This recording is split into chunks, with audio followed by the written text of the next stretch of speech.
Hello.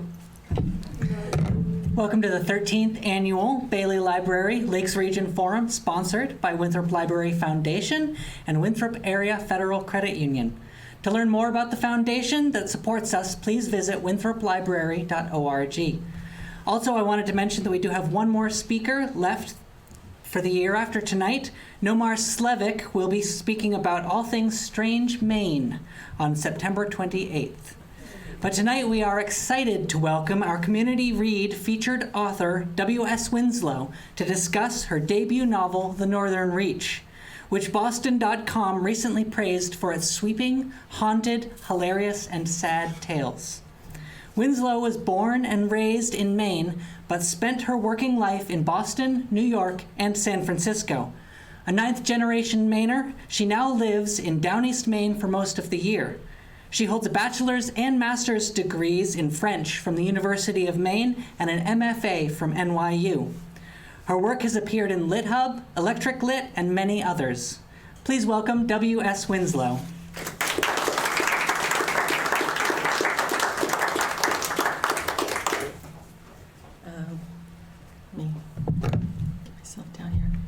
Well, I have to tell you, thank you all for coming. It's wonderful to see so many people, and it's really wonderful to be in Winthrop. I actually grew up in Portland, but my grandmother and now my uncle have a place on the Lower Narrows Pond. So I spent many, many happy summers in Winthrop, water skiing and fishing and misbehaving, but anyway, we'll gloss over that. But thank you all for coming. My book, sorry, I'm kind of, there we go. I'll keep my distance. Is that better? Yeah. My book was released, thank you, that's better, during the pandemic. It came out in March of 2021, and so I was just telling Calla that my events were all virtual, and so pretty much I was in a blazer and pajama bottoms, and I got very comfortable doing that. I like that. But here I am. I'm dressed, and I'm ready. I've done one live event, so this is my second live one. It's quite exciting and a little unnerving, so you'll bear with me. So let me talk. I think what I'll do, if it's okay with you, is I'll talk a little bit about the book and how I came to write it, and give you a little bit of information about the book, and read a little bit, and we'll talk a little more. And if you have questions, I'm happy to answer them. So, works for you? Yeah. Good. Okay. So my book is called The Northern Reach, and it is a novel in stories, which is a little different from a novel. It's sort of a hybrid between a novel, which sort of has one arc, and a collection of short stories, which are just collected and related or not related. I chose a sort of a middle ground for this, and I chose it for a reason, I think. I wanted to cover a long sweep of history, an entire century. So the earliest story in the book takes place just early on in the 20th century, 1904. And then the last one happens in the current century, just at the beginning years of the current century. And I thought, well, how do you cover 100 years in one place? Well, you write a book that's about this thick, but I don't think I had that much in me. I had about this much to say. So I settled on the structure of a novel in stories, and basically what that allowed me to do is to look at a lot of different lives over a long space of time, but in a very small place. And we are all familiar with what it's like to live in a small town in Maine. I'm assuming we all know. Everyone knows everyone. Everyone is related, sometimes 2 or 3 times. And it can be a very limited universe, but with a lot of people in it. So how do you tell their stories? How do you tell the story of a place through its people, and the story of people in their place? And as we all know, Maine has such a it's a rich subject. It is a difficult place. It is beautiful, but it is difficult. It is rough, but it is easy. It's just a full of contradictions. And because I spent so much of my life away, 25 years, 30 years really almost, living in other places, I had a sort of a long perspective. And the interesting thing is that in writing this book while I was away, I came back. And in fact, I now live here. But I wanted to look at a lot of lives, and I felt like episodes were sort of the best way to do it. What that meant was that I ended up with a lot of characters. And my editor said, wow, you've really got a lot of characters here. And so I ended up, as you all know, with a big flow chart.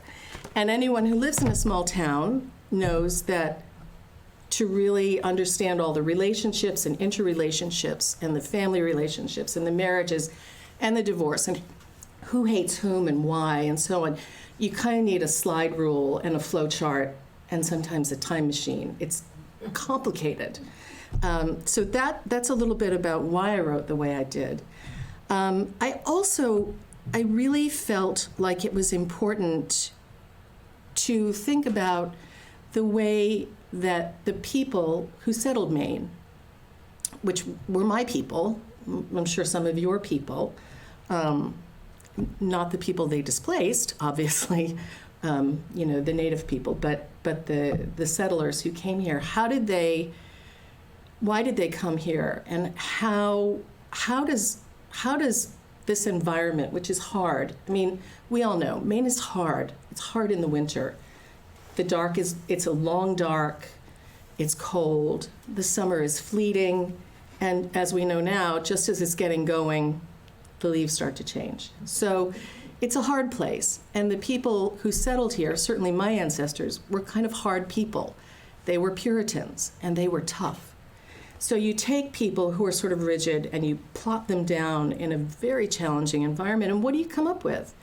Well, you come up with this. You come up with Maine. And that's interesting to me, and I think it's worth looking at people in the place where they live. So I created this little town called Wellbridge, which is not real, which does not exist. But that gave me a little bit of swinging room in terms of how the place was and how I wanted to make it. It's sort of an amalgam of a lot of different places. Hancock, Maine is one that comes to mind. My family's all over the place. Phippsburg, they started out in, Bucksport, Bangor, Augusta, all over the place. So I took little bits and pieces of places and I created this town, and then I said, let's see what happens over 100 years. Let's look at sometimes the same thing from different perspectives. That's an interesting thing. Let's see how people turn out. Let's see how they feel. How do they change from the years before World War I, if you think about it, to the years after 9/11. That's a long sweep. It's a long scope. So that's kind of what I was thinking about when I did it. And I thought I would just read you a little bit.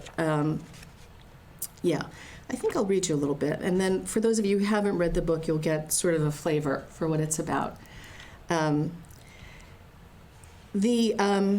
are many characters in this book, but there is the sort of skeleton of the book rests on a character who is not a Mainer, who is a French woman, and she is from away. And it's interesting to me because whenever somebody says, I read your book, the first thing they say is, and I really liked that woman the best. That was my favorite story. And I kind of think, really? Yeah, all right, okay. So that just happened to me recently. My neighbor read the book and said, that was the story I really liked. And I said, well, okay, let me think about that. So it's an interesting problem to be other, to be from away, as we all like to say, from away, and to be foreign. It's interesting and difficult now. In 1950, 1960, to be exotic was quite difficult. And I think we're all familiar with lingering and long historical questions about the way that French people are treated, the way they're looked upon quite often in Maine. It's a difficult history. She is not Canadian. She is actually French and a war bride.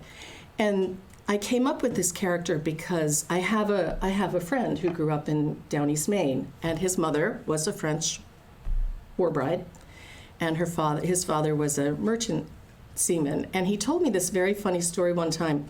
He said after his parents were married, his father brought his mother back to Hancock, and they settled down and they had a baby, and everything was going great, or pretty well. And her family came over, and her family came over from Nice to this little tiny town in the middle of nowhere. And so the in-laws had a little dinner party for them. They're going to introduce them around, and we're all going to socialize. And so they had this whole spread out on the table, and the French family arrived, and her father was had just stopped and was staring at the table. And it was a Jell-O ring. We all know a Jell-O ring, right? You've had one? Like green, with fruit cocktail and some creamy stuff in the middle. And he was standing there for a long time. It was becoming kind of uncomfortable. And so she said, Papa, and he said to her, and thankfully in French so that nobody else could understand it, "What am I supposed to do with this? Do we eat it or play with it?"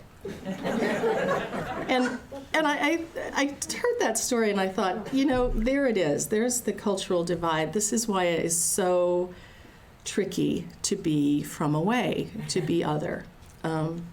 So that character, that woman, Liliane, became sort of the skeleton of the book, on which I layered muscle and sinew and bone and flesh and skin and color and hair. And as I thought about it, she really, although she was different, she touched many, many people in many different ways. And so I thought, well, it would be interesting to look at her in a couple of different ways. So we first are introduced to Liliane in the very first chapter of the book, in which her mother-in-law, who is slowly disintegrating, losing her mind, is looking out at the bay at what may or may not be a boat. We don't really know. Is it real or is she hallucinating? And so I thought I would read a little bit from that chapter and then skip to later. And we can think about sort of how things are so different through different eyes. So this is the character is Edith Baines. She is staring out the window, and she is interrupted by her daughter-in-law, Marjorie. Oh, I think I can see it. Heard from Liliane? Marjorie asks from the doorway. One of the few things they agree on is Liliane Bertrand Baines, whom both call Lilian, deliberately over-anglicizing the way they pronounce her name in a shared act of righteous denigration. Edith snorts her reply. She has more important things to think about than that French whore who stole her son, turned him against his family, then sold them all down the river after he died. You'd think she'd call, Marjorie says, persistent, today being the anniversary and all. This day, February 23rd, marks exactly a year since Edith's husband and two sons went out pulling lobster traps, but only one of them came back, Eldridge, Marjorie's husband, and the younger of Edith's boys. Always the least essential of the three Baines men, he is now the only one. I wouldn't think any such thing, Edith says. It occurs to her that no one knows what anybody thinks. It's the lies that hold people together, she believes. The things we never say. The false faces that mask ugly truths. Here's another thing Edith knows. After 20 years in the merchant marine, Mason was the best waterman in the family. So after the accident, when Eldridge claimed his brother made the decision to try to beat the storm instead of taking shelter at Dogleg Harbor, Edith knew he was lying. It was her husband, Henry, who'd have insisted on running for home.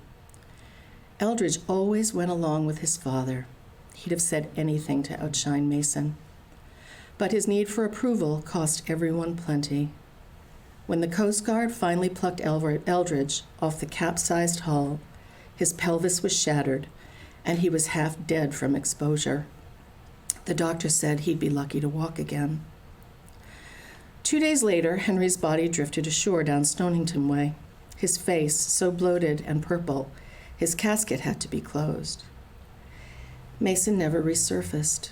They buried her son's coffin empty, just left his corpse for lobster food at the bottom of the bay. Edith tries not to think about the creatures nibbling away at his eyes and fingers, but the image is never far from her thoughts. So that's Edith's perspective on losing her son and her husband, although honestly, the loss of her son is much, much harder for her to deal with. So I'm going to skip forward now I'm going to skip forward from 1977 to 2014. And I want to talk a little bit about this character. There's a character, so there is Edith, the mother. There is Lillian, who is married to Mason, now dead. And Lillian and Mason had 2 children. One of them is Suzanne. And Suzanne has returned home. She's divorced. She's run out of places to be. Her life is kind of a mess. And she just really needs to figure her life out. So she has a little cottage, which she's come to open up. And in the final chapter of the book, she's opening the cottage, and she finds a lot of dead ladybugs, which we all have done. There are ladybugs everywhere in the spring, and she vacuums them all up, and she buries the first lot, but then the second lot, she finds more, and she thinks, oh, I don't know. So she just folds them in a towel and puts them in her pocket, and then goes down to sit on the beach. So she's on her family's property, but it's her own little house. So there are a lot of memories she has, and she has a lot to think about and a lot to think through. So this is Suzanne, Lillian's daughter, Edith's granddaughter. She's speaking. As I'm about to settle into my chair, I remember the ladybugs in my pocket and fish the paper towel out. At water's edge, I drop them into the reach, a burial at sea. Buried at sea, just like my father, except he wasn't dead when he went in. He wasn't oblivious to the frigid water or sewn up cozy in a sail and slipped overboard with prayers and a salute like in the movies. Not buried at all. He was lost in a winter squall that sucked him and my grandfather overboard. Somehow, Uncle Eldridge, the third man on the boat that day, managed to hold on to the hull. But my father, or what remains of him, is still out there in the bay, unburied at sea, with dead ladybugs and starfish for company. Thoughts of my father pull me back to the house I grew up in, a barn red salt box 2 coves up from here on a knoll overlooking the water. It's February 1976, and my mother is sitting at the kitchen table, frozen in place despite the heat from the furnace and the scream of the kettle. My father's oldest friend, Caspar Titcomb, ancient and palsied in his 2 big clothes, is making hot whiskey, a quarter of a lemon studded with cloves, a double shot of Jameson, and boiling water. The untouched cups of hot chocolate he made for my brother and me have already gone cold. Aunt Marjorie just called to say the Coast Guard is airlifting Uncle Eldridge to the hospital in Bangor, and that they're still searching for the others. Philip and I are in our usual chairs, between the table and the wall, but nothing is usual tonight. My brother is holding my hand, something he hasn't done in a very long time. We are teenagers, long past such things, now suddenly not. Agnes Jukes sits across from us. Her arthritic hands cover my mother's clenched fists. and I am struck by how much they resemble the ball and claw feet on our dining room table. She murmurs something I can't make out over the clatter of dishes. A cup appears in front of Maman, and Agnes tells her to drink, but she says she can't. Philip and I translate because she is speaking only in French. For her, this is the language of grief and loss. Many years later, she will tell me that in her mind, she was back in 1940 with her own mother at their house in Saint-Rémy, reliving the moment they got the news that the Battle of Sedan had claimed her father, that the Luftwaffe's bombardment had been so heavy, the devastation so complete, there was no body to return to them. Her father had been blown to bits and scattered along the Belgian border, the first member of our family to be left unburied. Soon after, France would fall, ushering 4 grueling years under the Nazi jackboot. Casper says, "There's still hope, Lil. Tide's dead low. If they found Eldridge, they can find Mason and Henry." Agnes agrees, says our father and grandfather are tough SOBs, that they know every inch of this bay, every buoy, ledge, and harbor. For a long time, it's quiet in the kitchen. Finally, Maman speaks. Her voice is low, lacking inflection or emotion, which scares me more than if she were hysterical. "Il est mort, j'en suis certaine." I choke out the translation. He's dead. I'm sure of it. Silent tears run down Philip's face. I open the quilt I dragged off my bed and cocoon him, my arms around his neck. She is right. We all know it. Then I'll skip forward a little bit. As grief-mad as Maman is, our Grandma Baines is worse. With her husband buried and her son lost, she sits and stares out the window for days at a time, hardly speaking, inert, crumbling, a skeleton with a cigarette in a dirty brown cardigan. I want to run away from her, from this, and in less than a year we do. As soon as Philip goes off to college, Mama sells everything, and the 2 of us move south to Portland, where she has friends, a small group of fellow expats, and George Lawson, who will become her second husband.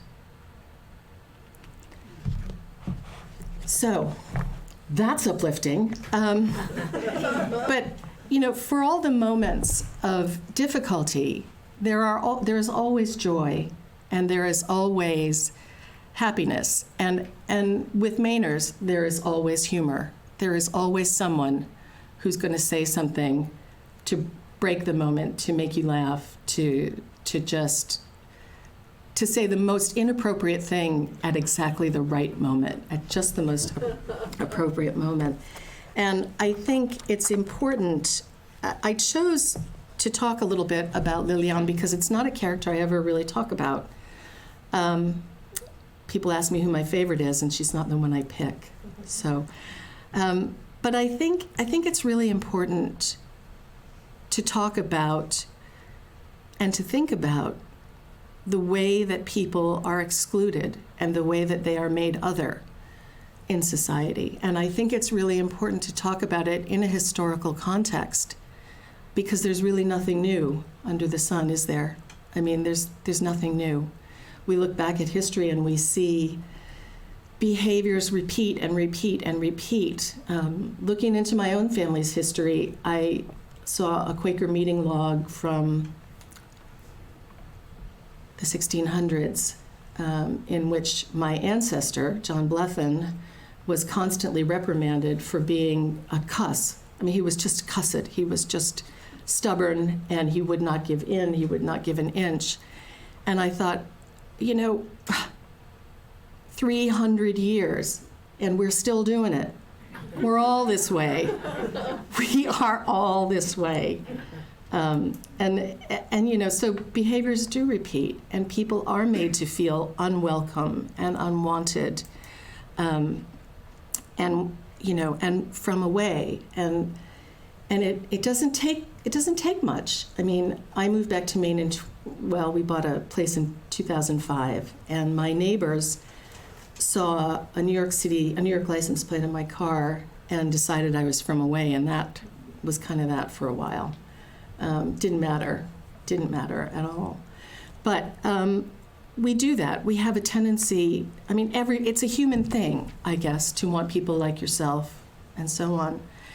And that brings me to sort of the other cornerstone on which I built this book. So there were stories of this French woman in Downeast, Maine in the 50s, just completely flabbergasted by what she was seeing. And then there was another story I heard, probably around 2000, I'm going to say 6, 7. We were up in Maine at our place, and my grandmother came. She brought her sister, Arlene, who was my favorite of the aunts, because she was a chatterbox. She would chatter, and she loved to tell stories. So we were sitting on our deck, and Arlene said something very unexpected. She said, "Mama used to bring us down here to Trenton." And I said, "Really? Right here?" She said, "Well, not right here, but just up on Spectacle Point, up here. We'd come and visit in the summer." And that we would have been in the 20s. And she said, and we visited, and we loved it, but we couldn't go out at night. And I thought, why? And she said, well, there were Klan meetings up there. They used to burn crosses up there. And we were Catholic. And it wasn't safe. It wasn't safe. And you think we're all unsafe. I mean, we're all unsafe. Now, everybody feels unsafe at different times for different reasons. But that was something I really didn't know about. I never learned about it in school. I mean, gone to school in Maine my whole life. I'd never heard about it. I never knew anything about it, but I did look it up, and it absolutely did happen, right? Oddly, I mean, literally 3 coves down from my house. How did I end up there? I don't even know. But anyway, I thought about that a lot in the years following that afternoon. I thought about the things that we build and the things that we tear down, and how we think things are different, but things, are not always so different. And maybe there's incremental progress, but there's not great progress. So I will close, and I will say to you, a wonderful thing that turned up in my researches is that the phenomenon of the Klan in Maine was quite short. It sort of flamed bright, and then it burnt out, and that was the end of it. And a lot of the reason that it retreated back into the shadows was that people said no.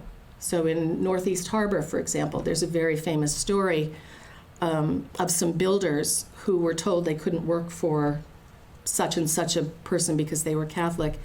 And what they did is they actually all volunteered their labor, and they built the Catholic Church in Northeast Harbor. And they said, that's enough. We won't do that. So there is the darkness, and then there is the light. And I think that's really, really important, because I do write about darkness, because I go to the dark. It's just where I am. But without the darkness, we wouldn't have light. There would be, without the darkness, there would be no light, right?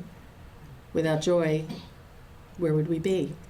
So I'm going to close by reading, I don't know how we're doing for time, but I thought I would just read a little bit, which is a different thing here. Oh, sorry, thought I marked the page and I didn't. Yeah, right here. 1924. There is a chapter in the book that takes place in begins in 1924, and it is called Yield. And in it, I wanted to talk about that period, because that was important. I think it's important for people to know. I think it's important for people to know it happened. And I think it's important for people to know that it passed, that cooler heads prevailed, that people did the right thing, and that people can be counted on to do the right thing. So I opened this story with a false, it's sort of a made-up news account, and I'll read it to you. It's called Parade, 1924. August 16th, in the first ever daylight march in Downeast, Maine, approximately 100 members of the Ku Klux Klan rallied in the town of Wellbridge, sporting white robes and peaked hoods. In the scorching heat of the noonday sun, the Klansmen paraded down the length of Main Street, drawing a sizable crowd of onlookers, both for and against. Although such marches have been contentious in other cities and towns around the state, the Wellbridge event was without incident. Among the participants was Pastor Manfred Bell, minister of the First Church of Christ's Glory, and the religious leader, or Grand Clud, so-called, of the local KKK chapter. Mr. Bell traveled down from Onsequik Harbor in his runabout to help lead the march, which included members of his family and most of his congregation. An outspoken supporter of the KKK, Mr. Bell proclaimed to this reporter, "Virtually the entire town of Onsequik has joined us, and every day we see growing hunger for our message of temperance, 100% Americanism, and pure Protestant Christianity in the neighboring towns." Onlookers included Wellbridge Sheriff Wilfred Titcomb, who remarked, "It's plain they like to provoke, but we will not stand for violence here." When asked his opinion of the proceedings, the sheriff said, "I think most decent people would disagree with what they say and do, but if a grown man wants to pay $10 to join a club so he can prance down Main Street in a white nightdress and a Halloween hood, that's his business." From beneath the shade of an elm tree, Mrs. Oliver Tunk of Wellbridge asked, "What have Catholics ever done any harm? Deviltry, that's what I call it, just a bunch of hooligans." The prevailing view of the onlookers was mostly one of agreement with Mrs. Tunk, although there were a goodly number of Klan supporters in the crowd.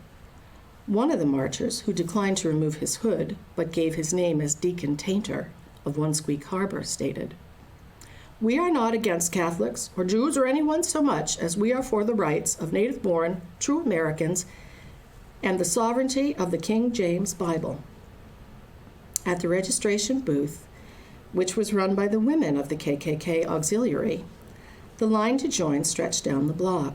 Leaflets distributed at the booth invited all interested parties to attend a family clam bake that evening, to be held on the beach adjoining the Edgecombe Farm on the East Point Road. When asked about the nature of the event, F. Eugene Farnsworth of Portland, the group's chief in Maine, who holds the title King Kleagle, allowed as how there would be picnicking, lemonade, and games for the children, as well as speakers and hymn singing. He refused to say whether there would be a cross burning, as is common at such events downstate. However, Catholic priests in the area warned their congregations to stay at home after dark, and several local residents reported a large wooden crucifix burned well into the night. Does that sound familiar to anybody? Yeah. There's nothing new. And that's why history, I think, is so interesting, and I think that's why it's really important to tell stories in an historical context. I think it's interesting to look back and see, oh, okay, this has happened before. Maybe we can find our way out, right? If we've done it before, maybe we can figure it out this time. And that's why I chose such a long sort of sweep of history and so many different voices to hear what everyone thought and what everyone felt in this town, in this place, and to get a sense of them as a community together and fragmented, which is how it can be. So that's that. I have no idea what time it is. Do we have a... 7 o'clock? Oh, okay. Are you seeing something? Or you have it there. Okay. So do you all have questions? Do you have something you want to ask? Great. I'm really interested in the way you structured the story in terms of where you actually started. Mm-hmm. Did you actually start knowing where you were going to end up? Nope. No, okay. Nope. Did I know where I was going? Nope. No, so where did you start? It's a very difficult structure. Yes. In fact, I think it's probably one of the more difficult structures for a writer to tackle. Yes. Because it has to all be believable. And you're talking Right. so much in a period of time where you don't actually have a reference that you can personally experience. You have to figure it out. Right. It's a little bit different in a small town because those people in, 1907 can be Maine people. And I actually got thrown at one point when I was reading it because I didn't realize there were going to be headlights. The period of time and the people and everything was happening. I had Yeah. to process that. And then there was a line where they saw headlights and I went, oh, wait a minute. What's my time frame? Where am I? Where am I? Right. So I got kind of lost with, well, I got back on it because I had the headlights. I knew where we were. Yeah, there we go. But that's a very challenging structure. It to be is. Doing it authentically Right. in a period of time where you really can't have much of a frame of reference. You just have to do a lot of reading and figuring out and create characters that doesn't matter where you put them in time, they're going to be believable. But I was just Yeah. curious about how you made the decision about it. You built this thing before you started, right? No, No. I Oh, didn't. my Lord. I didn't. I was, my grandfather used to love to say, know nothing, fear nothing. Wow. And I knew nothing, right? So, Well, then did it change? yes, As you were writing, you went, oh, wait a minute? yeah. Yeah, okay. So what I originally started with was a collection of short stories. And I thought, I'm just going to write these short stories. I had so many stories bouncing around in my head, and I'd had them in there for so long. And I was How never, long did it take you to write this? about 4 years. Okay, Yeah, well, but I did an MFA in the middle of it, so it was a yeah. protracted period. But I did the MFA because I didn't know how to write, so I needed someone to teach me. I had been a business writer. I was a business writer for 20 years in New York. You probably got some of my junk mail at some point in the 90s or 80s and 90s. But I knew how to make a sentence, and I read a lot. But I didn't really know how to write a story, and so I needed someone to teach me. You have some really rich descriptions in there. Oh, thank you. I kind of stuck some sticky notes in parts because it was Aw. like the one where she's cooking and her cigarette butt gets really long. Have you seen it? Where does that come from? That Well, kind of imagery where, and yet it was so believable because you could just sort of picture yourself being there watching that cigarette butt get long over the food. Have we not all been there? I think we have. I think we've all been there. Yeah, so I started out with short stories in no particular order because I didn't know what I was doing, and I didn't really know where I was going. And as I wrote more and I wrote more and I wrote more, I started to see characters would show up 10 years down the road, and I'd think, oh, hello. Yeah, you would be here. And so it was very complicated because I have my office looks like it looks like a serial killer lives there. It's just got these long, long timelines with lines through them so that I know where everybody is at any particular time. So it got complicated. And I toyed with a lot of different things, but I ended up, in the end, structuring the stories sequentially, but I began in the middle. Right. Okay. I wanted to begin in 67, 77. I'm so deep in my next book that I've kind of forgotten about this one. 1977. I started sort of in the middle, and I thought, this is really important, this man dying and the effect it has on its family. So at that point, had you already determined that Mason was not his son? Did you know that then? No. You went back. Oh, no, I did to know. Then I did, yeah, I might have known then. I'm not quite sure when I knew what. But yes, there was a moment where I really thought, yeah, this would happen. And the idea that she had this child that she loved more than anything. Why? Because he was the child of the man she loved more than anything, who was really not a very nice man, but that's okay. That's a story for another day. We often do like the bad boys. But she had this child who she loved more than anything, and her secret, of course, was that he wasn't her husband's son. Right. And she's been passing it off for years. That came in later in your process of development. Right. Okay. Wow. Yeah. Yes. I have two questions. Is Arlene your favorite? She's among my favorites. She's among, actually, you really want to know? Yeah. My favorite is Imelda. Oh. Nobody ever brings up that story of the woman in the car doing the striptease behind the wheel, but she is my absolute favorite, and her aunt is maybe my second favorite because she reminds me of my Aunt Dorothy. Actually, she's sort of modeled on Dorothy, who was a tiny little woman with an enormous chest who would often sort of stand like this and explain to you what was wrong with you and what was wrong with everybody else and how to fix it. So I love that. Would you care to share a little teaser of your next book? Sure, actually, because if you've read this one, you will know the next book, which I'm making very fitful progress on, is actually comes out of this book. Toward the end of the book, there is a chapter called Trinity, which is about a farmer who is haunted by the ghosts of his family, his mother, his father, various other people, and it's his priest and his doctor, and they're all contending with what they're contending with. And of course, at the end of the story, he dies. And what we learn at the end of the story is that his mother, and he was complicit in this, his mother allowed his father, Royal Edgecombe, the town bad boy, his mother allowed her husband to die. He drove into the front yard drunk. He was abusive. He was a terrible person. And she allowed him, he fell drunk out of the car, and he sort of was very ill, and she just kind of said, okay. So I know why she did it.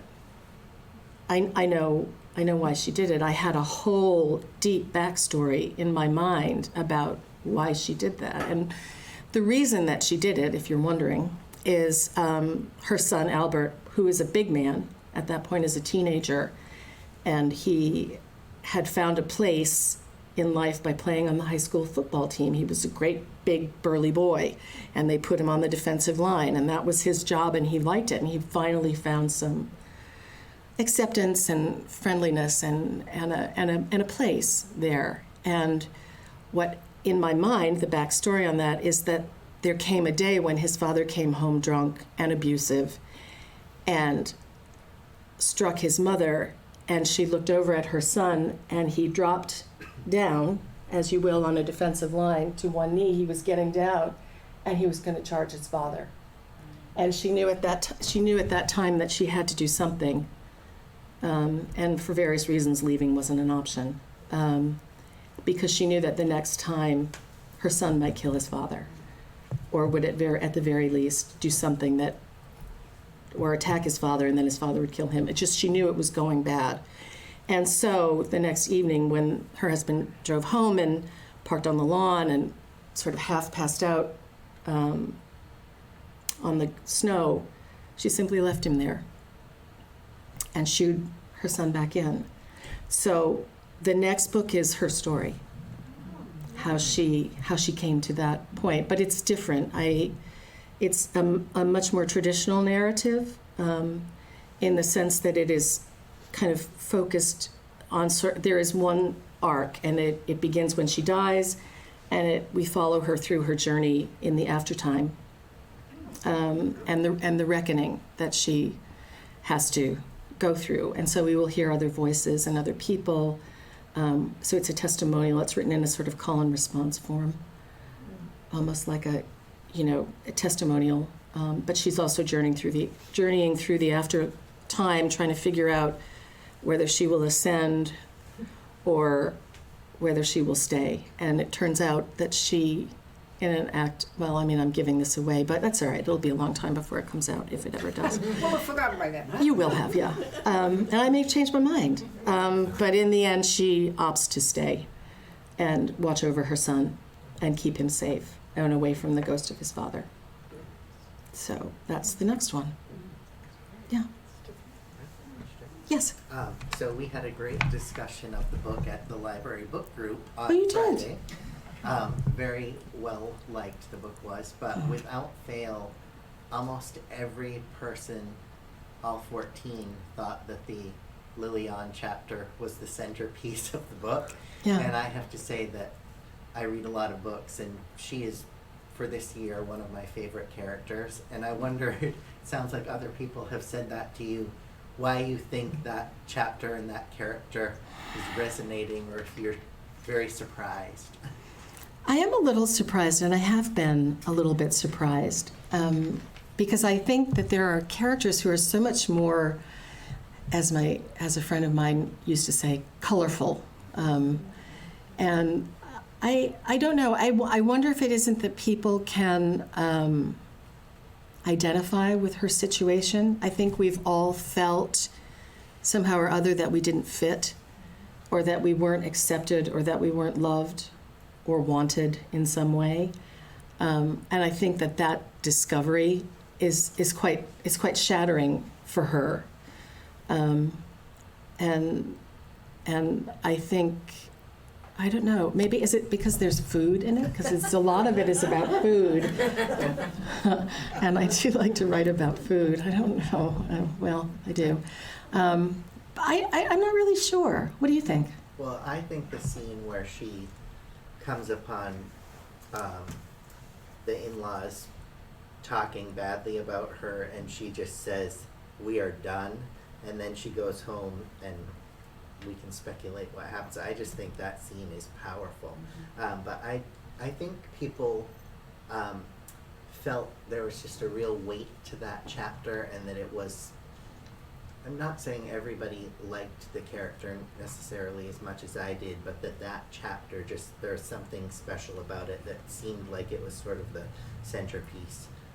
Also, when this woman was talking about the structure being difficult, I agree with her, and I just think you acquitted yourself admirably, making this not just a collection of linked stories, but you pulled it off as a novel. And it's just one of my favorite books of this year. Oh, Just- thank you so This much. is your first book. It doesn't feel like a first book. Yeah, well, I said I was old, I mean, no, truly. I mean, I am like the literary world's oldest debutante. I'm it. I mean, I'm the AARP rep to every panel discussion I'm on. But it was published, I mean, really, I wrote it in my 50s, and it was published when I was 59, 2 years ago. So maybe there's something to be said for being a late bloomer, right? Kind of a late bloomer. Yeah. Yes? I have a question. You obviously said it in Downeast Maine. Do you know why? And the other thing with that is, I know you've talked about small towns and how they're all the same, but they're not really. And this really does feel like Downeast Maine, and yet you said you've never lived there. I live there now. I do live there now. Can I ask what she said, because I couldn't hear? Why Downeast Maine? Oh, okay. I live there now. I have spent a fair amount of time there throughout my life, back and forth. I have friends, good friends in Hancock, and I have spent a lot of time there. And that's really, Hancock is really the model for this town, though it isn't really Hancock in any meaningful way. But I chose Downeast Maine because I'm sure you've had this experience, right? You tell people, "Oh, I live in Maine," and they say, what do they say? "I love Maine. We go to Kennebunkport every summer. It's so great." And you say, "I know, yeah, beautiful beaches, sandy, nice, a lot of tourists, restaurants, yeah." But there's so much that they miss because nobody goes north of Ellsworth. They get up to Ellsworth, and then they sort of peel off for Bar Harbor, and they spend 3 days walking around Bar Harbor, eating ice cream, buying T-shirts, and that's Maine. And we all know it's a much more complicated, and it's a much rougher story. Maine, as we know, Maine is one of the highest poverty rates in the country. And yet we have also one of the higher levels of millionaires per capita. We have this, we have summer people, and we have everybody else. And I think there's so much of the state that people don't see. you know, and there are Maine authors who are really writing about that Maine. It's a woman who writes about Aroostook County named Kathy Pelletier. If you haven't read The Funeral Makers, oh, you really must. So very good. She's great. You know, there was a book that came out about the same time as mine. It was called The Lowering Days by a Belfast writer named Gregory Brown. Morgan Talty he has a wonderful book of short stories out called Night of the Living Res, about the Penobscot Nation growing up on what we used to call Indian Island. I don't know what we call it now. I think that's the book group They still- for Maine Public Broadcasting in the next Yeah. month. Yeah, he's really a wonderful writer. So there is a lot of Maine that people just don't see, and people have a lot of assumptions about it, and people have a lot of assumptions about Bar Harbor and Downeast, and they see the cottages, and isn't that wonderful, and it's so cute, and everything is Wiscasset or Damascotta. I mean, doesn't really matter where you go. Do you go to Camden? Do you go to Wiscasset? Do you go to Booth Bay? I mean, it's, you know, similar. But in small town Maine is very specific. And even if it's a tourist town, like a Bar Harbor or something, there is still local life that goes on year-round. It goes on all the time. And that is a world away. It's a world that is separate from what so many people see. So I chose Downeast because I have a deep, deep fondness for it. I like the sort of soft white underbelly of Downeast Maine. I like that. I think it's interesting. I think the people are interesting, and that is the other thing. You know, we all know, right? Mainers are very funny people. Mainers are some of the funniest people I have ever met. They are just, you stand in the Home Depot, I literally have picked up story ideas standing in the checkout line at Home Depot. God, I hear people say things, and it's a whole story. I heard someone, my graduate school roommate was from a little town called Turner outside Lewiston, and she said that her Uncle Percy used to say, God, she lied. It looks like two pigs fighting in a sack from the back.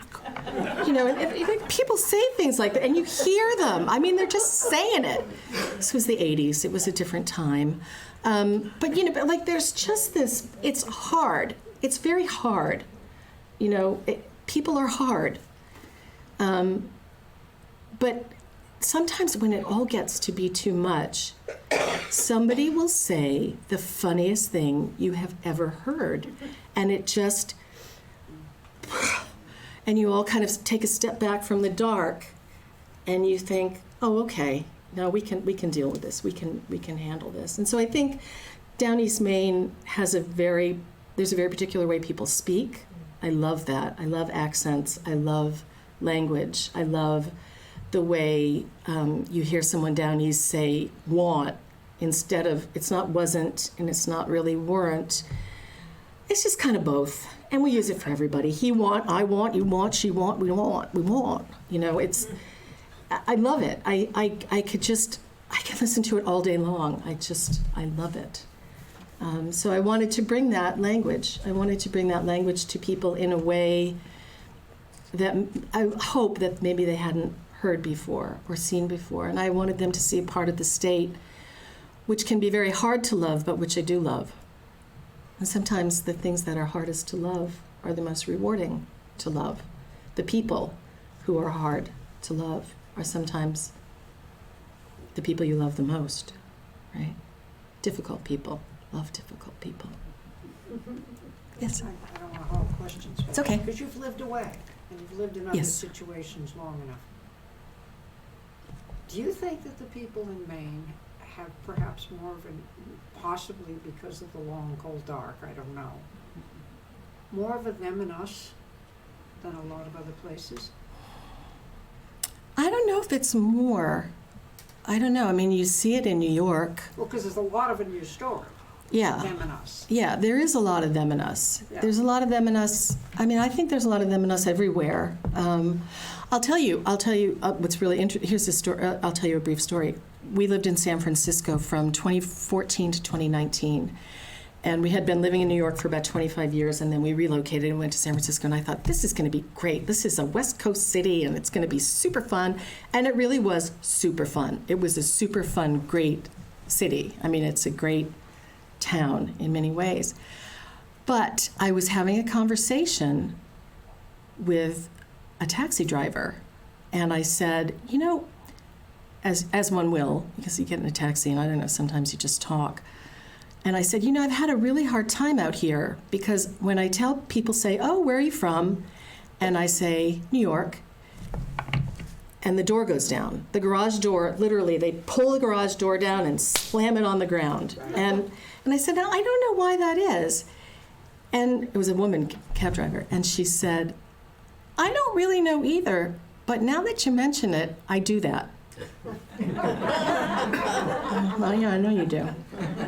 Yeah, you and your brother and your uncle and everybody else. So I think there's a lot of that. I mean, I do think there's a lot of them in us. Is it the current? New York is different, though. New York is different. Right. So when you say you're from New York, you don't have to say anymore. Yeah. New York is like a country. Yeah. It's like a place that is so aware of its own existence and Yeah. everything else is superfluous. Yeah. I don't think Maine is like that. I think Maine is like, we don't feel that, I don't think Maine is think we're the center of the universe, although I think that a lot of us feel like we're not the center of the universe, but it's a privilege being here in spite of the difficulties. Yes. We're really luckier than a lot of places in the country because Yes. what we have is so good. Yeah. However, I feel there's a lot of them and us in this state. I mean, just in small towns. There's Yeah. a lot of them and us that just is Yeah. kind of the structure of small towns, and I don't know that, but New York is different. If you went York is someplace different. and said, I'm from San Francisco, they'd have an immediate sense, oh, you're from San Francisco. Oh, I was there. Right, yeah. Great town. Yeah. Yeah. So New York is different. New York is one of the few places I would have to say where I've lived and everybody's from somewhere else. And if you're from there, well, you're from there, but well, that's okay too. Yes. As somebody from New York, Hello. I'll try not to take offense. No. I was a New Yorker for a long time. I was wondering why you brought New York into the story because, and I know it brought a character home again, Mhm. and so many of our children do go away, to Right. places like New York or DC or Boston, and they come back, and it doesn't take anything so dramatic as 9/11 for Mhm. them to return. They just miss what we have here in Maine. So I wonder why, in the midst of a story about Maine, Mhm. you brought in New York, where people have such strong feelings Yeah. about that. Well, I'll tell you, that was not the original ending to the book. The original story of the book is, the original ending was a story which was actually set in Brooklyn, which is where I lived for many, many years. And by the time I had finished it, I knew the story was wrong, and I needed to come home. I needed to bring this person home. So I brought her home. And I was looking through the book, and I was thinking about the motifs in the book, and there's a lot of death. You know, I think about it a lot. But there's a lot of death. But there is this notion of the unburied past and the unyielding everything, which is in the final segment of the book. And I was thinking about the unburied past a lot, where she has, you think about it, there was her grandfather, her grandfather was unburied. And there is something very unresolved about the loss of someone who never is buried, or whose body is never found. The unburied past, and then we think about the buried past and the ghosts from our past. You're haunted by what is unburied, by what is unfinished, by what is not complete, what you can't, and somehow you can't let go, I think. I think that's really important. It's very hard to let go of that which is unfinished or unresolved. And so I felt like it was really important for those two children, because there were two children of that marriage. There was the son who left and never looked back, who said, no, I am not American, I'm French, I'm gone. Au revoir, right?